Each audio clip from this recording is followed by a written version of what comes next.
Retículo endoplasmático liso, otras de las organelas del sistema de endomembranas.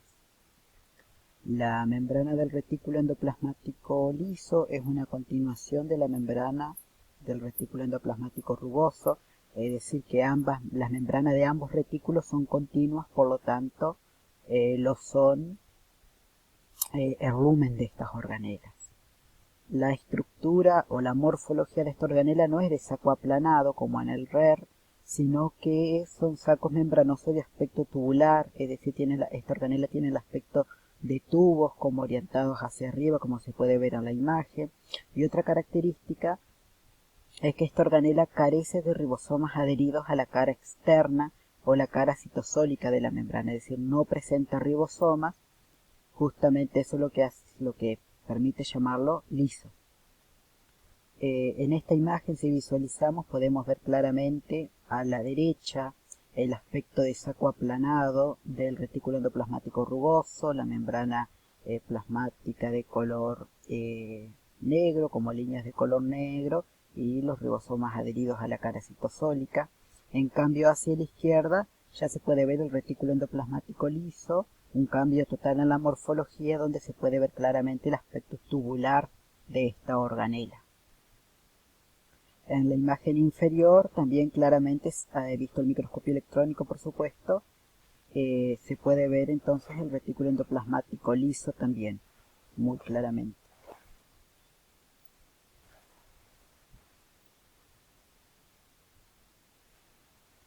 Entonces el REL es una sola red tubular, menos visible que el RER, sin ribosomas adheridos. Hay células que tienen el retículo endoplasmático liso mucho más desarrollado que el retículo endoplasmático rugoso, como por ejemplo las células hepáticas o las células musculares, las fibras musculares, tienen el RER más desarrollado que el otro retículo. Hay una continuidad directa con la membrana plasmática del retículo endoplasmático rugoso. A eso hacía referencia cuando dije que ambas organelas son continuas por su membrana plasmática y por el lumen, es decir, la cavidad interna. En relación a las funciones son varias. Se destaca la síntesis de lípidos y derivados de lípidos, como fosfolípidos, hormonas, ácidos grasos, colesterol, que son todos lípidos. Y también sintetiza los ácidos biliares, que los ácidos biliares son los que intervienen en la digestión química de lípidos. Las células hepáticas, el retículo endoplasmático liso de las células hepáticas, sintetiza los ácidos biliares que luego se almacenan en la vesícula biliar, y cuando es necesario la digestión química de lípidos se vuelcan al duodeno. También se encarga de la detoxificación celular en células hepáticas, las células del hígado, tienen el REL muy desarrollado justamente para que pueda llevar a cabo esta función de detoxificación celular, que es la degradación de sustancias tóxicas o sustancias dañinas para la célula, como por ejemplo el alcohol, drogas, algunos fármacos, venenos metabólicos. Los degrada por medio de hidrólisis, los hace hidrosolubles para que se puedan mezclar en agua y después puedan ser eliminados por la orina. Esto en células hepáticas, la detoxificación celular entonces. En células musculares, las fibras musculares, el REL está muy desarrollado también y recibe el nombre de retículo sarcoplásmico, y en esas células está implicado en el almacenamiento de grandes cantidades de calcio, de ion calcio, ya que es un ion imprescindible para que pueda ocurrir la contracción muscular. Y sin calcio entonces no se produce la contracción muscular. Cuando llega un impulso nervioso a la fibra muscular para que indique justamente que se puedan contraer, se libera calcio, el cual se une a los sarcómeros y ocurre la contracción muscular. Luego el calcio, por medio de una bomba, retorna al REL. Y otra de las funciones es el metabolismo de hidratos de carbono en el proceso de glucogenólisis. En las células hepáticas, las células del hígado tienen la capacidad de almacenar la glucosa que está en exceso en la sangre, o sea en el organismo, tienen la capacidad de almacenarlo como glucógeno, que es un polisacárido complejo formado por la unión de muchas moléculas de glucosa, y cuando hay una poca cantidad de glucosa en el organismo, hay un déficit de glucosa en el organismo, ocurre la glucogenólisis, que es la degradación y la conversión de glucógeno a glucosa.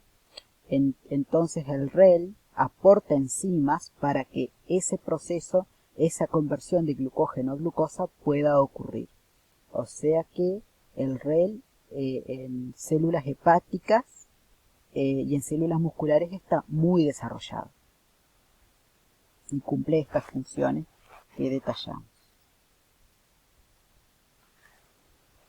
Otra de las organelas muy importante es el complejo de Golgi. Esta organela tiene localización entre los retículos liso y rugoso y la membrana plasmática, o sea, está entre los retículos y la membrana plasmática. Esta organela tiene aspecto de sacos aplanados que no están comunicados entre sí, que están separados. Esos sacos aplanados reciben el nombre de dictiosoma. Cada saco aplanado se llama dictiosoma y cada dictiosoma es la unidad funcional del complejo de Golgi.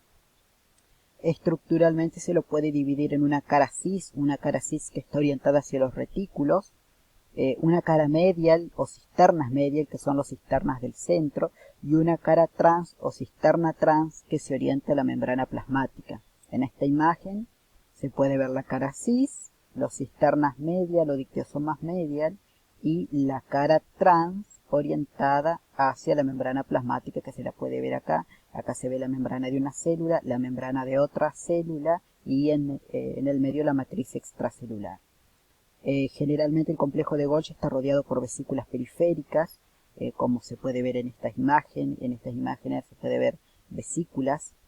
El complejo de Golgi, por su cara cis, recibe vesículas con materiales de los retículos, recibe vesículas con proteínas del retículo endoplasmático rugoso y vesículas con lípidos del retículo endoplasmático liso.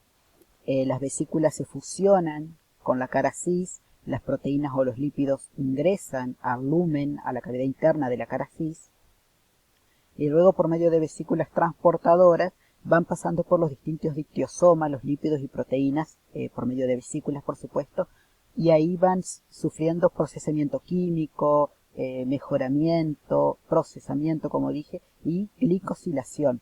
Es decir, que a las proteínas se les agregan hidratos de carbono u oligosacáridos para formar glucoglicoproteínas, y a los lípidos se les agrega oligosacáridos, es decir, una cadena de azúcares o de hidratos de carbono para formar glucolípidos.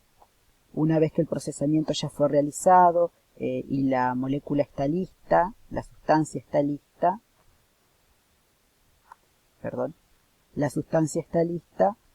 sale por la cara trans, que es la cara que emite las vesículas con los materiales ya terminados y que van a ser enviados a su destino final, que si el destino final puede ser la matriz extracelular, o sea, entonces la vesícula que sale por la cara trans se va a fusionar con la membrana plasmática y el contenido va a ser liberado al exterior. Si el contenido es una proteína o lípido de membrana, la vesícula se fusiona a la membrana y el material se incorpora a la membrana. Y si son enzimas digestivas, enzimas hidrolíticas, que son proteínas, van a quedar dentro de vesículas que van a constituir los lisosomas. En esta imagen también se puede ver la cara cis receptora de vesículas de los retículos, los cisternas medial y la cara trans que emite las vesículas ya con los materiales terminados y listos para ser utilizados.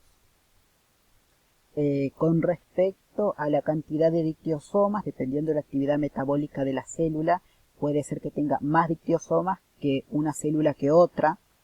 Una célula muy activa con una actividad secretora importante, como lo es una glándula endocrina, por ejemplo, va a tener muchísimos más dictiosomas que una célula con poca actividad. En esta imagen se puede ver claramente el retículo endoplasmático liso, se puede ver el complejo de Golgi, los distintos dictiosomas, cara cis, cisternas medial y cara trans.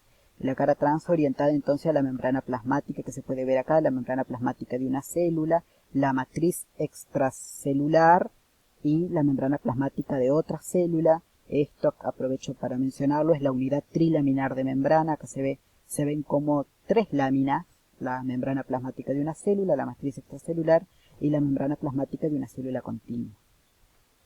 Acá se ve el complejo de Golgi de otra célula con muchos más dictiosomas, igual que en este caso también se puede visualizar el complejo de Golgi, los dictiosomas con las vesículas que transportan los materiales de un dictiosoma a otro mientras van siendo procesados.